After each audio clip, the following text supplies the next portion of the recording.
wabarakatuh. Saya Laili Adawiyatul Maghfirah dari Universitas Trunojoyo Madura, Pendidikan Guru Sekolah Dasar NIM 187.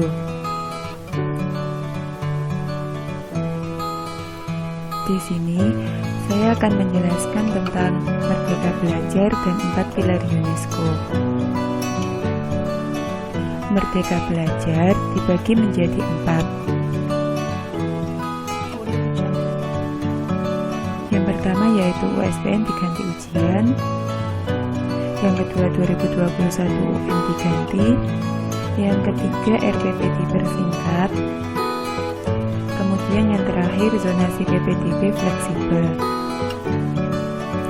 Untuk poin yang pertama yaitu USBN diganti ujian.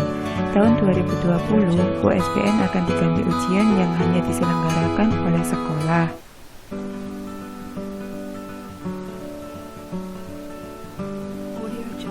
Ujian ini dilakukan untuk menilai kompetensi siswa dengan cara memberikan tes tulis atau tugas kelompok, karya tulis, dan sebagainya.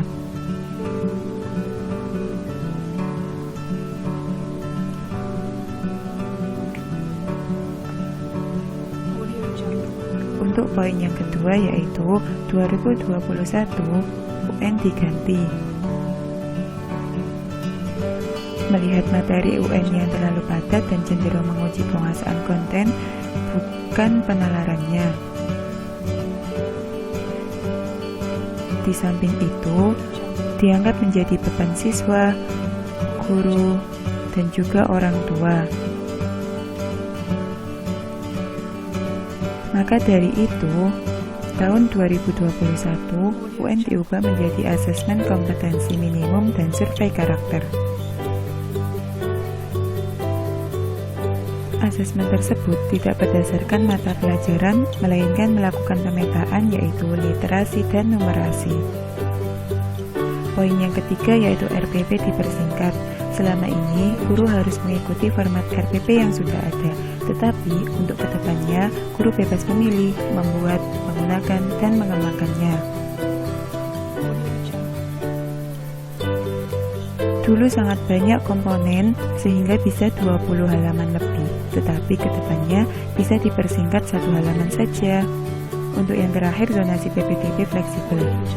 Menteri Nadiem menjelaskan bahwasannya sistem zonasi ini masih diterapkan, tetapi lebih fleksibel.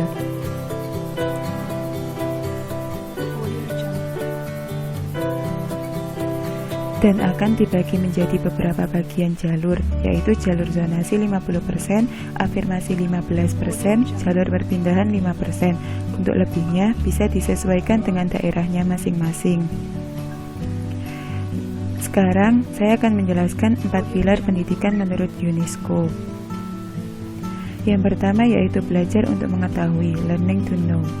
Yang kedua belajar untuk mengerjakan, learning to do.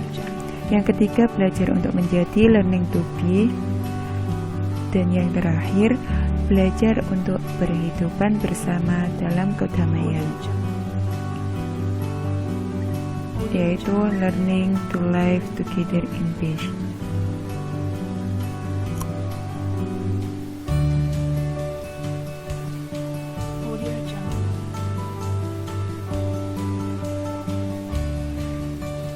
Yang pertama yaitu belajar untuk mencari tahu, learning to know. Belajar dengan menggunakan media bisa berupa buku, orang, internet, dan teknologi lainnya. Implementasi tersebut sudah berjalan di Indonesia dengan membaca, menghafal, dan mendengarkan, baik di kelas maupun kehidupan sehari-hari.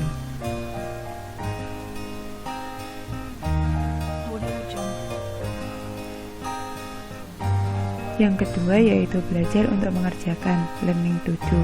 Belajar di sini dilatih mempunyai keterampilan sehingga bisa profesional dalam bekerja.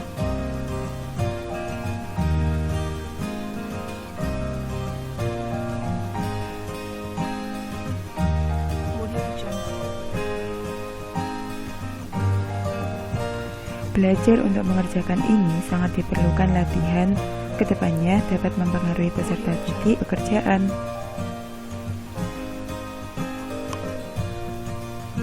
Yang ketiga yaitu belajar untuk menjadi, learning to be. Di sini belajar untuk menjadi pribadi yang berkembang secara optimal dan seimbang dengan kepribadiannya, baik itu moral, intelektual, emosi, spiritual, dan juga sosial. Yang terakhir yaitu belajar untuk berhidupan bersama dalam kedamaian. Belajar hidup bermasyarakat yang beragam, baik dilihat dan dari latar belakang, suku, ras, agama, etnik, dan lainnya. Apakah Merdeka Belajar sudah memenuhi 4 pilar UNESCO? Menurut saya, pada poin pertama yaitu USBN diganti ujian sudah sesuai dengan poin pertama yaitu learning to know.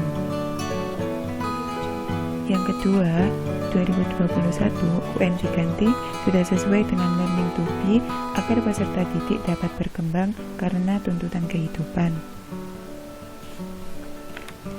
Yang ketiga, RPP dipersingkat sudah sesuai dengan learning to do, lebih menjalankan interaksi antara guru dengan siswanya, tidak terpacu pada RPP. Dan yang terakhir yaitu zonasi PPDB lebih fleksibel. Ini sudah sesuai dengan learning to live together in peace, agar mereka paham akan keberagaman masyarakat. Sekian, terima kasih. Wassalamualaikum warahmatullahi wabarakatuh.